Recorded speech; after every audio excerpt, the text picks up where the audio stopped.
Kita mulai dulu dengan apa sih sebenarnya ekonomi digital itu?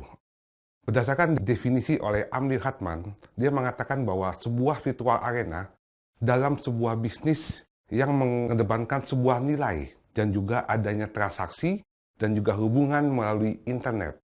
Atau juga adanya definisi lainnya adalah ekonomi digital merupakan suatu kondisi ekonomi yang berdasarkan pada teknologi digital. Contohnya aja adalah komunikasi digital, komputer, software, dan juga teknologi informasi lainnya. Mengapa disebut juga dengan ekonomi digital? Ada yang mengatakan bahwa ekonomi digital itu adalah ekonomi internet.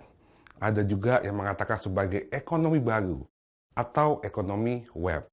Namun yang pasti, di dalam sebuah ekonomi digital itu dikedepankan adalah jaringan digital dan juga infrastruktur ekonomi menjadi platform global bagi orang dan juga organisasi untuk melakukan interaksi, melakukan komunikasi, kolaborasi, dan juga menjangkau informasi. Dan juga keberadaannya ditandai dengan semakin banyaknya berkembangnya bisnis atau transaksi perdagangan yang memanfaatkan internet sebagai medium komunikasi, kolaborasi, dan juga kooperasi antar perusahaan ataupun antar individu. Kemudian ada beberapa karakteristik ekonomi digital yang perlu kita ketahui. Berdasarkan buku ekonomi digital dari Don Tapscott, dia mengatakan ada 12 karakteristik daripada ekonomi digital. Yang pertama adalah knowledge atau pengetahuan. Di sini merupakan suatu faktor yang penting bagi sebuah organisasi. Di saat ini, perusahaan tidak hanya menganggap sumber daya manusia itu sebagai sebuah aset. Namun, sumber daya manusia merupakan penentu sukses atau tidaknya sebuah organisasi. Yang kedua adalah digitalisasi atau digitation.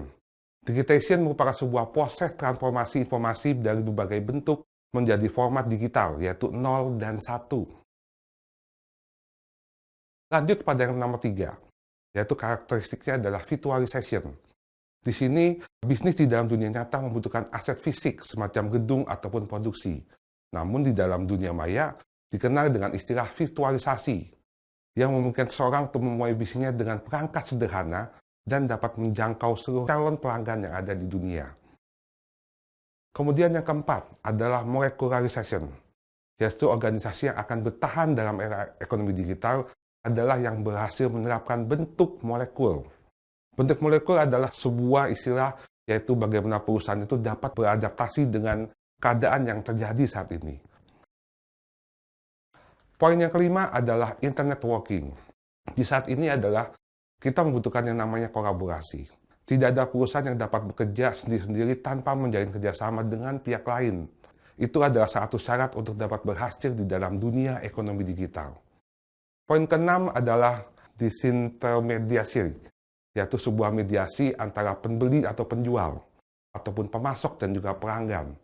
Di sini kita menjadi sebuah mediasi dari dua pihak yang ada di sisi kanan maupun di sisi kiri. Convergence, ini adalah kunci sukses perusahaan di dalam bisnis internet, yaitu ada 3 sektor industri, yaitu computing, communication, dan juga dalam sisi konten. Yang kedelapan tentunya adalah inovasi.